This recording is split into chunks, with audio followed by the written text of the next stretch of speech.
Our liberties we prize, and our rights we will maintain. This is Iowa Civil Rights History Podcast, where we tell stories about the contribution Iowans and the state of Iowa has made to advance the civil rights movement. Past stories are being told, present actions will be highlighted, and preparation for the future will be discussed. Here is your host, Erick Nganyange. Welcome to the Iowa Civil Rights History Podcast. This is part 2 of our conversation on Alexander G. Clark, a barber who became a civil rights pioneer in the state of Iowa in the 19th century. Once again, my guest is Dan Clark. In 1879, his son Alexander Clark Jr. graduated from the University of Iowa with a law degree, and he became the first black student to earn a law degree from Iowa. In 1884, his father, Alexander Clark Sr., graduated from the same university with a law degree, and he became the second black man in Iowa to do so. And he was 57 years old. Was he competitive? When he saw his son did it, and he was like, Was that competitive I think there was something of that. Okay. Hey, that's something else I could do. I don't know that it was competitive. I think I might have been, there's another opportunity. I know what I could do with the law degree. I have sometimes wondered, actually, if he's looking at his son saying, we went to all the trouble to put you through law school. What are you doing with it? Yeah. I don't know. He probably looked, he's the first one, and guess what? I'm going to be the second. And the two of them do go to Chicago together and to run that newspaper. And Alexander Jr., it seems to me, may have done more of the hands-on work than Senior. Now, I've read that he practiced law in Illinois, but I haven't found evidence of any kind of case. I don't know. Okay, did he practice law in Iowa at all? Well, he was admitted to the bar In Iowa. and they had a grand ceremony. In fact, it was presided over by a judge who'd been a Democrat who had probably opposed him on some things in the past. But it was, you've seen this kind of affair where everybody makes toasts and has a grand time. One of the customs of the time, evidently, maybe it is now, I don't know what it's like to be admitted to the bar, but he was admitted to the bar. It was announced in open court, and then, and what I've read is, according to custom, he hosted a dinner.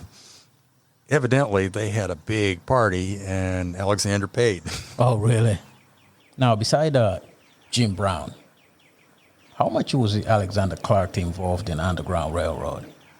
Did he happen to know John Brown? He could have known John Brown. Well, as you know, you've looked into Iowa Underground Railroad. John Brown came through these parts. He came through this county. He came through Cedar County just north of here. Mm-hmm. He stopped, apparently was a regular visitor in West Branch, Springdale area. One of the most famous John Brown stories is about the group he put on a freight car in West Liberty, which is in Muscatine County. Mm-hmm. Did Alexander Clark and John Brown know one another? We don't know. We know that Frederick Douglass and John Brown knew one another. We knew that Alexander Clark and Frederick Douglass collaborated sometimes. And whether or not they did, what would their conversation have been? Also about Cincinnati, Uncle George was a participant in what were called colored conventions, where people would get together and discuss the issues of the day and have speakers and adopt resolutions and so on, and often having to do with equal rights, anti-slavery, education. We're not absolutely sure, but it was reported in various biographies that Alexander Clark actually, with his uncle, attended an 1853 colored convention in Rochester, New York, hosted by Frederick Douglass. Whether or not he actually attended, he clearly knew Frederick Douglass from that time. Frederick Douglass was the publisher of the North Star newspaper, and Alexander Clark was the Iowa agent for that newspaper back to about 1850. And we know for sure that Alexander Clark and Frederick Douglass, they were friends. They were friends. They were together on various occasions. That's documented. They'd be on the same speaker's rostrum. There were published exchanges of letters between them. When we were at the cemetery today, you talk a little bit about the Quakers. How much was the Quaker presence in those times when Alexander Clark were in Muscatine? And what was the relationship? There's a Quaker settlement in Cedar County, in the West Branch, Springdale area, and there was a Friends meeting in Muscatine at that time. I haven't found particular connection between Alexander Clark and those Quakers. I listened to your podcast with an interview with a Quaker minister, and he described how there's a variety of Quakers. Mm-hmm.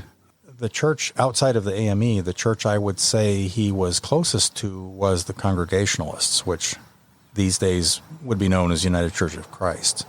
The Congregational pastor was one of his longest friends, Shirley friend and ally. Right across the street from his house was the Congregational church. When elder daughter Rebecca got married, it was the Congregational minister, Alden Robbins, who conducted the ceremony. Mm. And by the way, Mom moves to Muscatine. I hadn't known that until recently. Alexander's father dies. Don't know exactly when. I believe we still see him. We see him in the 1850 census for sure in Washington, Pennsylvania. I'm trying to remember. I think he's not in the 1860 census. But from her obituary, we learn that Alexander's mother moved to Muscatine in 1863. Oh, wow. In 1890, he get appointed for the second time U.S. Minister to Liberia. Frederick Douglass had been the recorder of deeds for the District of Columbia, which was a beautiful patronage job. I mean, a job that could award patronage. So there were many black public employees in Washington, D.C., because Frederick Douglass saw to it that they could all have work. So we find Alexander Clark asking Frederick Douglass, hey, could I have your job? And there are people lobbying on his behalf. But then he gets this appointment to Liberia, and he likes the looks of that one and accepts immediately. Leaves in September 1890. Pay him $4,000 a year? Well, and I don't know. Did he collect in advance? Did they pay his estate? I don't know the details on that. That's an interesting question. But the announced salary was $5,000 to Douglas for Haiti and $4,000 to Clark for Liberia. And just for reference, we've observed that the governor of Iowa was paid $3,000 at that time. So this black man was making more money than the governor of Iowa as a U.S. minister in Liberia. Now, he complained to the State Department that he had a lot of expenses. I bet he did. Had to host a lot of parties and stuff. I bet he did.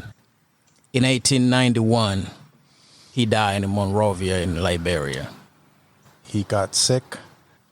Kent Sissel requested the diplomatic traffic from the period of Clark's service, and what we've learned there, and this hasn't been written or spoken much about, but we learned that, and this is top of the head, I'm going to say it was early April 1891, that Clark writes to the State Department and says, I've contracted a fever and I really need to come home to recover. So I request a leave of absence.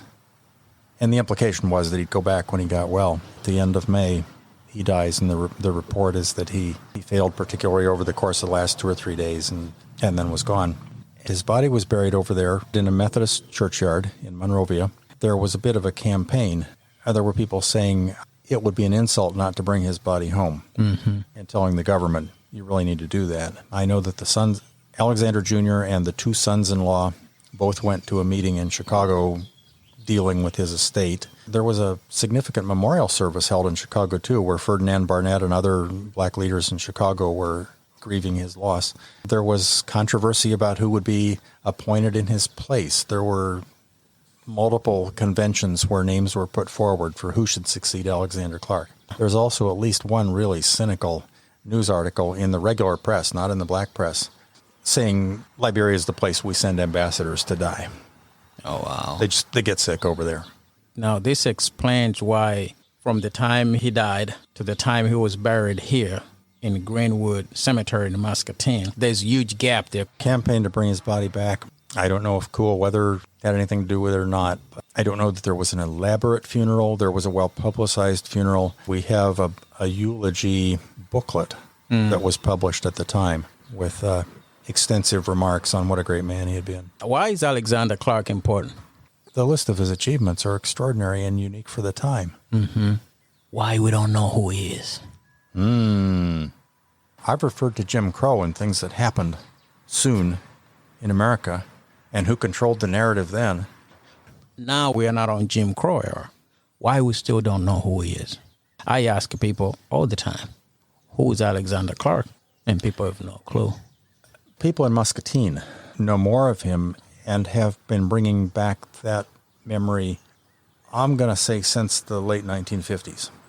The African American Museum of Iowa in Cedar Rapids, its large meeting room is called the Aldine Davis Celebration Hall. Aldine Davis was a black woman from Muscatine who she was a dietitian and taught at the community college, but for a long time she wrote a regular column in the Muscatine Journal newspaper called Soul, Food, and Thought. And as you might imagine, a lot of that's about recipes, but a lot more of it is about history and culture. She was active in the AME Sunday School and in researching, both through the church and through her association. She was active in women's groups. Aldine Davis was popular in this community and told the stories of Alexander Clark. Susan Clark, she got the mayor of Muscatine to proclaim Alexander Clark Day in 1958. And on that occasion, they held an event that was well attended, according to reports, and the guest speaker, or the visiting celebrity, was Adeline Clark, who was the widow of Alexander Clark Jr. He died in 1939, buried in Oskaloosa, but his widow came to Muscatine in 1958. She didn't live much longer than that. And I mentioned that we have a booklet with the eulogy from Alexander Sr.'s funeral. That was a gift presented by his daughter-in-law to the AME Sunday School in the 1950s, which starts to bring it halfway to the present. That's when people started writing about Alexander Clark, trying to rediscover him. By the 1970s, there was a very good article written in the Iowan magazine. The Annals of Iowa talked about him, but the Iowan magazine presented him as somebody lost in history who needed to be recovered. That was, I think, 1974, 75. That's about the time his house was going to be demolished. They were getting ready to move it. The movement started in earnest to rediscover him, to publicize his story. And the moving of the house became an American bicentennial project that was able to raise some money and bring Kent Sissel back to town. Now, where he said, "Oh yeah, I would do that for a couple of years. I might stay for 5 years." And then 40 years later, he's still here. We know that he had a relationship with Frederick Douglass. Do we have the correspondence, letters? There's some published correspondence, and there's maybe more than one, but for sure there's one handwritten letter on Alexander Clark's letterhead, which has a Muscatine address, Alexander Clark Real Estate broker or something like that. Yeah. I think this is the one that says, "Congratulations on your appointment. Could I have your old job?" I would love to read that. I would love to read it. We'll get you that. But there has been a published exchange between them from that period. Douglass refers to him as old friend and speaks of our relationship going back over 40 years, which from 1890 would take it to 1850. We do know that Douglass's North Star newspaper in 1850 lists agents in different states, and Iowa is listed with only one name, Alexander Clark. Wow. We do know that. Wow. We do know that Frederick Douglass came through on a speaking tour. Oh, in Muscatine? Yep. Oh, really? In Iowa. Okay. Did not know that. You can find an article in the Annals of Iowa telling about it. You can find some newspaper accounts from the time, and he spoke in Tipton and Muscatine, at least. Tipton is the Cedar County seat, just north of here. I'm not going to attest to the date. I would need to check that, but it was during the period pretty close to the lawsuit. Okay. And I think it may, as I look at various factors that would have, motivations and context, things that were happening. In Muscatine, you guys celebrate Alexander Clark Day, which is what, February 25th? February 25. It happened off and on over the years. In recent years, it's been almost every year that we would write a proclamation and have a public program and get the mayor to proclaim it. But then Councilman Oz Malcolm, the first African-American who's ever served on the Muscatine City Council. Shout out to Oz. Shout out to Oz, absolutely. Yeah. Mr. Oz, one evening, just presented this language in front of the council. We're going to do this in perpetuity. Then you guys start celebrating every February 25th? Every February 25. How fortuitous that it happens to fall in Black History Month. I know. What do you guys usually do on Alexander Clark Day? At minimum, we have some kind of a public event with a speaker, maybe a meal that goes with that, or by invitation to people who are especially interested. Some years there's been encouragement to schools. I don't want to ever oversell this because it's really a few people doing something year after year after year. But we've been pretty successful over the years in educating Muscatine school kids. I hope when you ask people about Alexander Clark and Susan Clark, I hope that recent graduates of our public schools remember they at least heard about this one day. Yeah. Is it possible to duplicate that to other cities in Iowa? That celebration? Just to put his name out there? Oh, it'd be a lovely idea. Okay. You mentioned something about American Dream and Alexander Clark, that he believed in it. I want you to picture this for a second. We bring Alexander Clark back to life, and the year is 2009. And we bring him into Congress, we blindfold him, and we sit him down. Obama is addressing the nation. And then when it's all done, we take the blindfold off, and he watches and he sees the black president was addressing the United States. What do you think Alexander Clark's reaction will be? I think he'd have been pleased. I think Alexander Clark would have said, what year is this? 1920? Well, it's taken a while, but here we are. What did you say? The 21st century? I mean, he probably dreamed it will happen sometimes dreamed his in the children future. would see it. We haven't got to Africa that much yet. He was fascinated by this colonization topic, and as far as I can tell, he always opposed colonization. And yet, by the 1880s, when issues in his newspaper include things like, nationwide there was a discussion about what should we do about the Negro problem. That's what it was called. People held policy conferences on the Negro problem. Alexander Clark is one of his predecessors as ambassador to Liberia, I believe it's 2 ambassadors ahead of him, is a black man from Kansas City who has joined up with the Democrats, who gets appointed by the Grover Cleveland administration to be the ambassador to Liberia. And he spends a few months over there, and he comes home, and he goes on a speaking circuit and says, this colonization business, this Liberia colony of ours, this is all bogus. These people raising money for colonization and, help out, send missionaries and help out our people over there, this is a big scam. Yeah. And he goes to the headquarters of the Colonization Society in New York and says, do you know what you people are supporting? It's not a good life over there. And these people aren't integrating in, and you should see how they treat the native people. It's horrible. You don't want to have anything to do with this thing. This stuff's in the media. Alexander's an active media leader. And he understands what these debates are. And he gives an interview to one of the papers. It's called the Inter-Ocean, published in Chicago. As he's leaving, they get an interview with him as he's leaving for Liberia, asking him about his objectives. And he doesn't say it in so many words, but what I read between the lines is, I'm trying to sort out the future of black people in America. This American dream, I still believe in it. I'm going to go represent this country on another continent. But I'm concerned about a lot of things happening at home here. And did he think there was something to it? Did he think Jim Crow was going to get so bad that maybe black people should think about? Yeah. Who knows? Yeah. Why do you like the story of Alexander Clark so much? Well, let's go back to where you started. That it's always been fun to me that I share a surname with the man.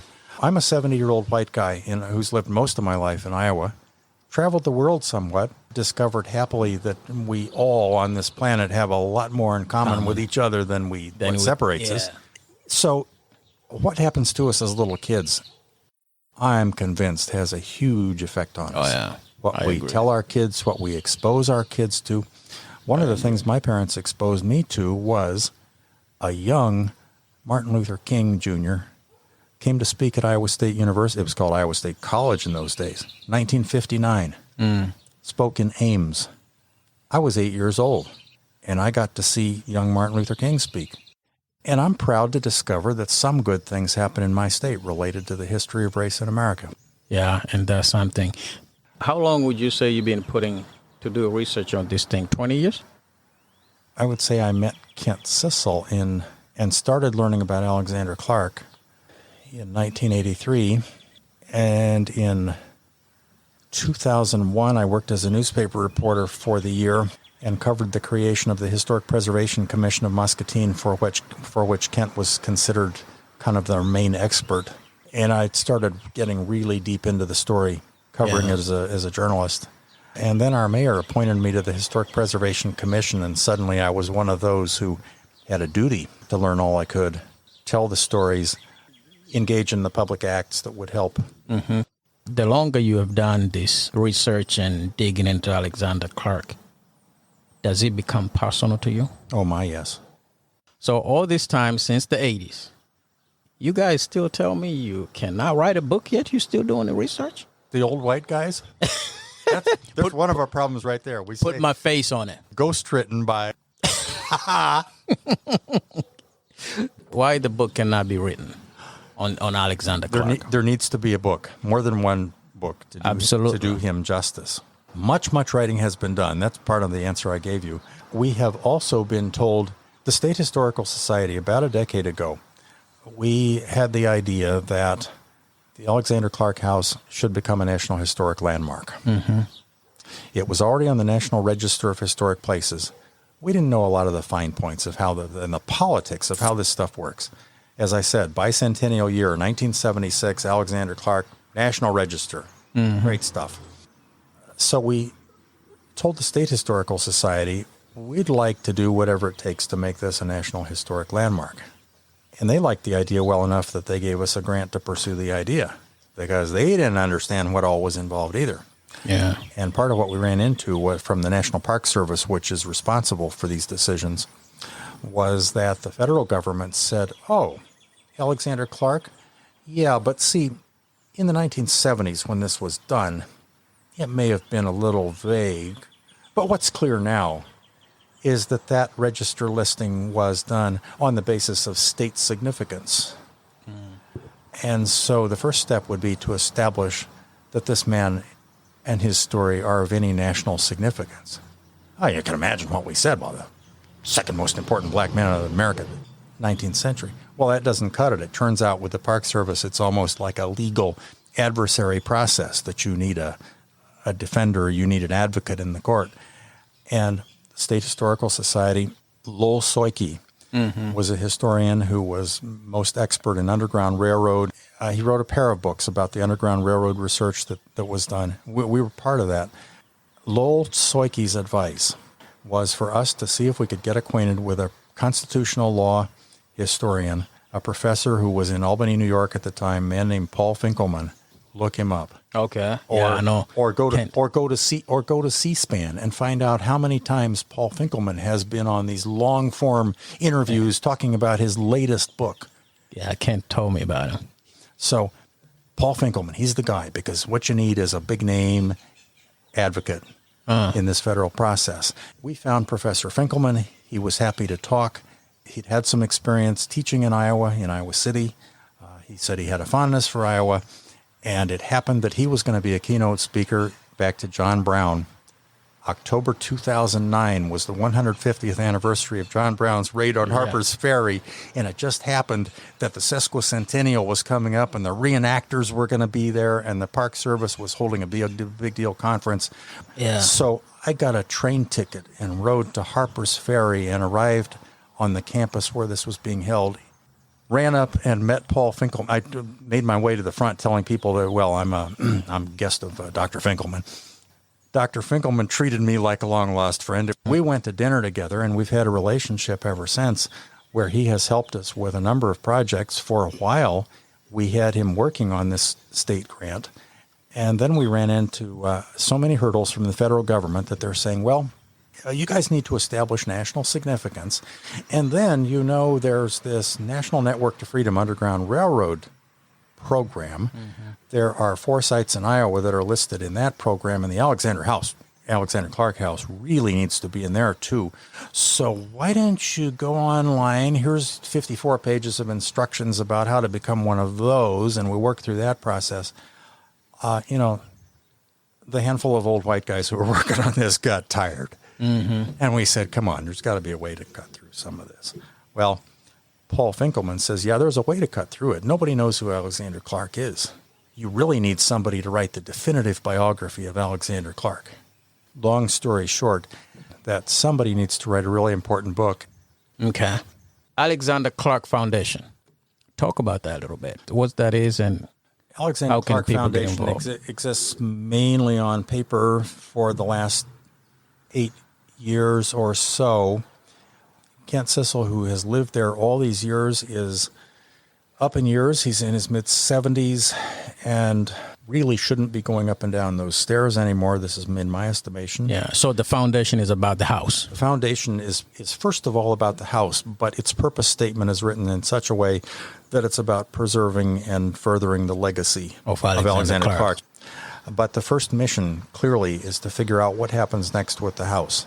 If there's not enough interest locally, well, I don't think there will be interest in a wider arena, statewide, nationwide, whatever, if the local people don't really own this and say, we need help. Mm-hmm. But we're committing our resources first. Yeah. And I feel like we're kind of halfway there. So do you guys have a website? What's the deal there? We do own the domain name alexanderclark.org, and we developed it a bit some time ago. But recently, the main place where you can follow our activities and the information we're always turning up is on Facebook. There is a page for Alexander Clark. It's called Honorable Alexander Clark. When you go to that page, at the top of the page, you will find a link to the Community Foundation of Greater Muscatine, where we have a fund. And you can make a tax-deductible contribution.